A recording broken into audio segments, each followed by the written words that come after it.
The arcades, sticky floors, cigarette fog, and the sweet perfume of teenage failure. Back in my day, you didn't need therapy. You just fed your trauma a quarter at a time. Oh, she's heating up. That's the smell of nostalgia, and maybe my eyebrows. Don't worry, kiddies. We got a real treat for you tonight, and it's gonna fry more than your circuits.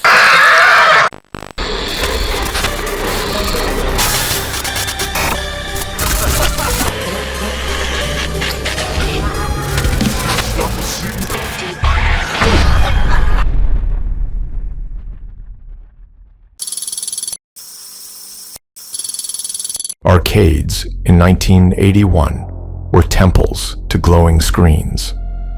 The air was thick with cigarette smoke, the smell of greasy snack food, and the metallic tang of coins. Games like Pac-Man, Defender, and Galaga dominated the scene, colorful, loud, and designed to eat quarters like candy. But among these neon giants, an anomaly is said to have appeared. The legend describes it as a plain black cabinet with minimal markings. Its name, POLYBIUS. The logo was simple, green letters in a strange typeface. No cartoon mascots, no colorful side art. According to later accounts, it wasn't the graphics or gameplay that drew people in. It was something else, something compulsive. Players lined up for it, returning again and again. Then the symptoms began. Players reported nightmares, headaches, nausea, seizures, amnesia. Some claimed they felt compelled to play to the point of obsession, unable to focus on anything else. One boy allegedly collapsed mid-game and was taken away by ambulance. The most sinister detail. Men in black suits visiting the cabinets. Not to collect coins, but to pull data, check readings, watch players. And then, just weeks after it appeared, POLYBIUS was gone. Every cabinet removed, every trace erased. No arcade owner admitted to having it. No one could produce a machine. All that remained were whispers, and decades later, internet posts.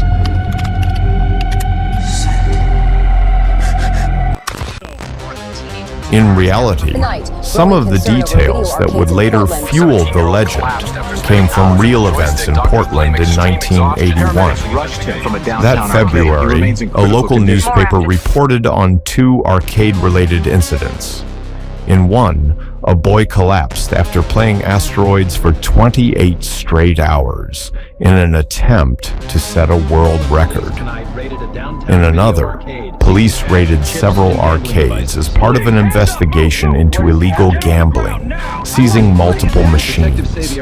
Neither had anything to do with POLYBIUS. But they were real, and they fed into a believable backdrop. People in Portland in the early 80s already associated arcades with health scares and shady government interest. By the time the POLYBIUS name surfaced online, around 2000 on the site coinop.org, the story had taken its current form. The black cabinet, the strange gameplay, the harmful effects, the mysterious removal. The original CoinOp page claimed the game was created by a company called Sinneslution, German for sense deletion. No record of such a company exists outside the legend. The idea of a government using video games for psychological experiments has precedent. From the 1950s through the 1970s, the CIA ran MKUltra, a covert program exploring mind control via drugs, hypnosis, sensory deprivation, and other methods. Many details only came to light in the 1970s after Freedom of Information Act requests. While MKUltra officially ended in 1973, conspiracy theorists argue that similar experiments continued under different names. Video games, with their ability to immerse players and track inputs, could theoretically serve as tools for testing psychological responses. In Polybius, believers saw the perfect cover, a new game that drew players in, monitored their performance, and altered their mental states. The name Sinneslution only deepens suspicion. While there is no evidence of such a company, the German connection hinted at Cold War espionage. Portland's status as a port city with military ties only fueled speculation. I played Polybius once, back in '82. Or maybe it was last Tuesday. Shit, time's a circle. Halfway through the game, my teeth started buzzing like a vibrator in a tumble dryer, my left eye went blind, and I smelled burnt toast. Or maybe piss.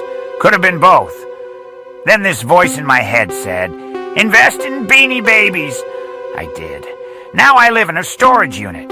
Thanks, you pixelated bastard. No photographs or arcade operator records of Polybius have ever been found.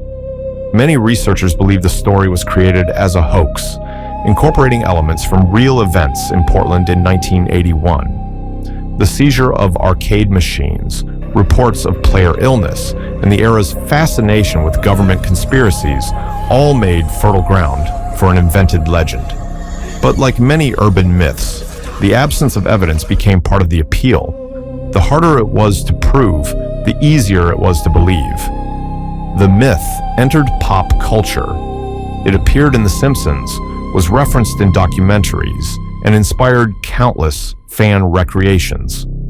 Today, it's more of a shared piece of internet folklore than a claim anyone seriously investigates, but it remains one of gaming's most enduring legends. So there you have it, Polybius.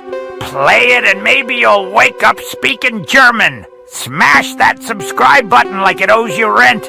Ring the bell so I can ruin your sleep schedule. And remember, Uncle Rotty's always watching.